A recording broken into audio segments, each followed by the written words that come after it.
Hello, everyone, and welcome back to Klik TV Online. Here, we talk to businesses about the ways they leverage technology for business success. My name is Brooke, also known as Tech Barbie, and my guests today are Sophia Trakhtman, financial advisor, and Ben Offit, CEO and founder of Offit Advisors. Welcome. It's so nice to have you here, and I'm very excited to talk to you about Offit Advisors today. Thank you for having us. Yeah, absolutely. So let's just dive right in. I got a little bit of a easy one, or maybe a little bit of a fun one to start. So do you remember your first piggy bank, and how has the way that you manage your finances evolved over the years while working in the financial advising industry? Yeah. So I personally remember my grandfather gifted me this big dinosaur piggy bank that I loved, and I think I have a picture when I was 3 putting coins in. So yeah, it was really satisfying to kind of fill that up. And I feel like that's the same thing of how we have it now. You know, when we look at our savings or investment accounts, it's nice to see it grow and compound, and you kind of set those habits when you're younger. But I think I ended up spending whatever I saved on probably some kind of doll that I wanted. Yeah, toys and such. Exactly. I wish that would have gone to college savings over the years or anything else rather than a toy. But this is something I understand now. So, the earlier you start, the easier or better will be later on. And if I created those spending habits and had purposes for those savings, I'd be, better off now. But then again, it's still nice to, think about it and how it relates to now. You set those habits of seeing that piggy bank fill up, and it's the same thing of when you look at your investment account now. You want to see it fill up and increase and compound over time. Yeah, and then maybe once you got, your piggy bank's getting a little full, then you can spend it on a grown-up toy, like getting a boat or a new car or a big purchase like that you'd want to save for. Yeah, that's great. Yeah.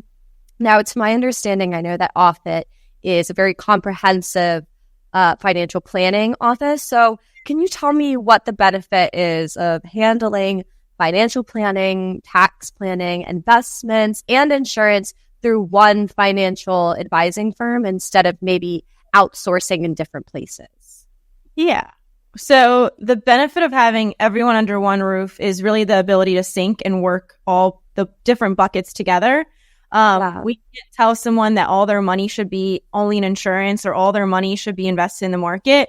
Every piece of the puzzle has a specific purpose, and they work together toward your ultimate goals and your plans. That's kind of why having one firm will help put all the puzzle pieces together effectively and efficiently, because it's easier to make the puzzle pieces work together if you know everything that's going on, and every little bucket that you have, whether that's insurance or investment account, has a different goal or purpose. So yeah, absolutely. So my next question for you would be, what are some common financial mistakes that you see people make often, and what are some ways that you take to ensure that they avoid them? There's a lot of mistakes that people make, unfortunately, and it's not anyone's fault. It's just a lot of decisions to make on a daily basis and from a big picture perspective as well. But there's just a lot of things to think about. How much to save, where to save it. Are people saving enough? Are they saving in the right places? Are they in check with their emotions when they're investing and not having negative reactions that really impact their performance, that are costly? Being too fearful or being too greedy. A lot of people we meet with are underinsured. From a risk management perspective, they don't have good processes around saving and cash flow and how to pay their bills and enjoy their lives, but also simultaneously save for their longer term goals. Right. And people have different stuff, I would say, in their financial junk drawer that is not necessarily in sync or working together. Right. So there's just a lot of things out there. There's a lot of noise. There's a lot of things to consider, and not to be a shameless plug, but we really think that's our value. We really want to help people put the puzzle pieces together and make sense of this all and have confidence and clarity and peace of mind in what they're doing. And there's a lot to consider. Absolutely. I mean, I'm going to circle back to this in a later question, but I think that financial literacy is something that the average American may think that they know what they're doing with their money. But like you said, it's a very complex system. There's lots of things to think about with investments and insurance and, how much to save and how much to spend. So going to a professional, a certified financial planner can definitely give them a lot more clarity than I think that they would find maybe just trying to get the answers on their own. And that's super important. I also was wondering, what role does technology play in your ability to do things such as examining the market, calculating risk for your customers, and being able to communicate with clients? What role would you say technology plays in all of that? That's a good question. I mean, it plays an important role, but before I answer that, I would say, the human element, we believe, is even more important. As I alluded to earlier, people make a lot of mistakes, and a huge part of our job with the market is managing people's behavior and helping them not get in their own way of their own success. And that really comes down to almost like a psychology format. And we feel that humans and interactions and relationships and dialogue and real communication can do that much better than technology can do. And there's a huge human element when it comes to investing appropriately and managing behavior and, managing market timing and natural human biases and tendencies. That's one thing. But we do use technology, to a large degree to analyze, what we're doing, and how we're designing portfolios, how we're forecasting financial decisions, how we're forecasting people accomplishing their goals, and what they need to do today and make decisions on today to be successful for tomorrow and the future. And then there's whole analytical realm you can get into, and analyzing portfolios and sectors and underlying securities and expense ratios and Sharpe ratio and beta and past performance, projected future performance, efficiencies of portfolios, overlaps. So technology really, can help us do a lot of these more analytical things and how we do things. But at the end of the day, it comes back to that human element of how you communicate, how you work with people, and how you're able to transmit a technical thing into a simple thing that people can relate to. Yeah, absolutely. My last question for both of you is a little bit of what I was talking about earlier, and it's, what are your thoughts on financial literacy classes in schools, or ultimately the lack thereof? In your opinion, how would you propose that we remedy this inequity that exists right now in financial literacy, especially for young people? Yeah, it's a problem. And, it's something that we feel needs to be mandated in schools. And you think about the common classes that you take in school, for example, something like algebra or calculus, most people are not using that ever on a day-to-day basis, but more utilizing your money and making decisions every single day. And everybody needs to do that, regardless of what field you're in. So we think it's something that is, paramount importance, and couldn't stress any higher that we think it needs to be something that needs to be in schools every day, every year. There's starting to be more change within that, but it's still not really a major, regular course that we feel that should be in there. So yeah, absolutely. We don't have all the answers, but there could be more support from corporations and maybe individuals that have time to commit and help out in those regards, where it could be retired professionals that could teach these classes. Could be a former banker, could be a former business person, just more people power that can commit beyond just the the regular teachers that can advance and lend a hand at helping out with this. Not that regular teachers can't do it, just having more people. No, of course.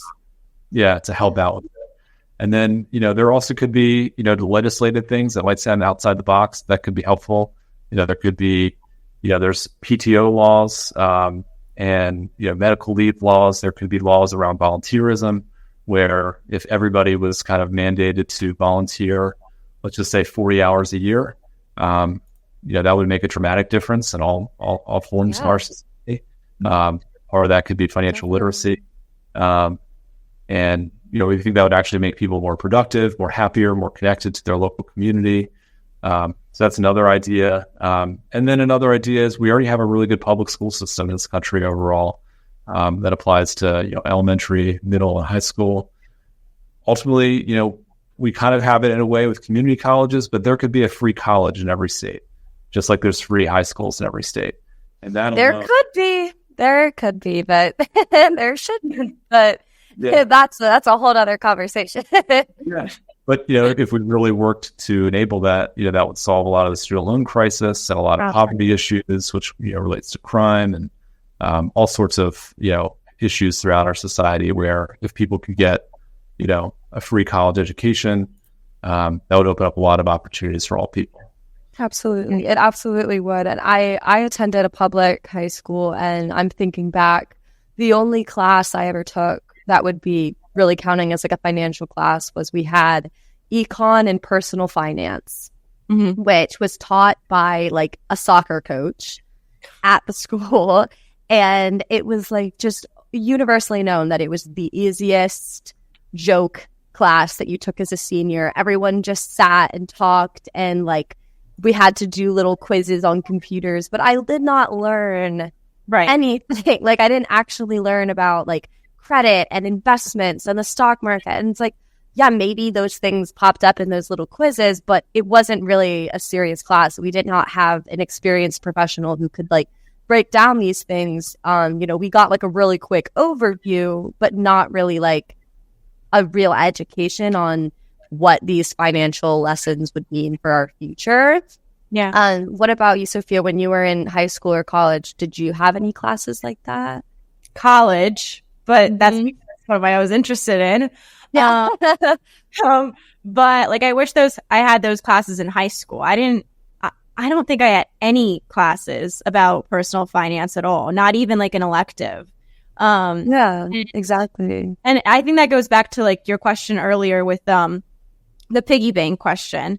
It's building those strong habits when you're younger. And if you can start when you're in middle school or high school, and you can tell your parents about it, it just really sets you up for the future. And I mean, it could change the trajectory of a generation. So I think they should really stress the importance of teaching personal finance and teaching how to start early, how to get on track, how to not be in debt for many, many, many years. Exactly. Because I think especially like I can speak for like as a young person, it's like I feel like half the time I have people telling me, don't get a credit card. It's a trap. Like it's terrible. Don't do it. And then half people being like, oh, you really need to start building credit. You got to start getting a high credit score. And so it's like when you only are hearing these opinions, but you don't actually have, a real understanding of why, you should or shouldn't get credit. And I mean, I'm glad that I do have a credit card now, but if I had gotten one at 16, I probably would have been irresponsible because I didn't know, and I would have just been like, oh my God, free money. So yeah, teaching personal finance and financial literacy, I think will go definitely a long way in, like you said, kind of inspiring a new generation of people that understand finance. And I know it's kind of a crazy economy to be in right now. So the more you can understand how to save and how to invest and how to use your money the best way possible, the better. But that was my last question for our interview today. Thank you both so much for answering my questions, giving me a little bit of your very valuable time. I really appreciate it. Awesome. Thank you. Thanks, Brooke. Yep. All right, y'all. I'll see you next time on Klik TV Online. Thanks. Thank you.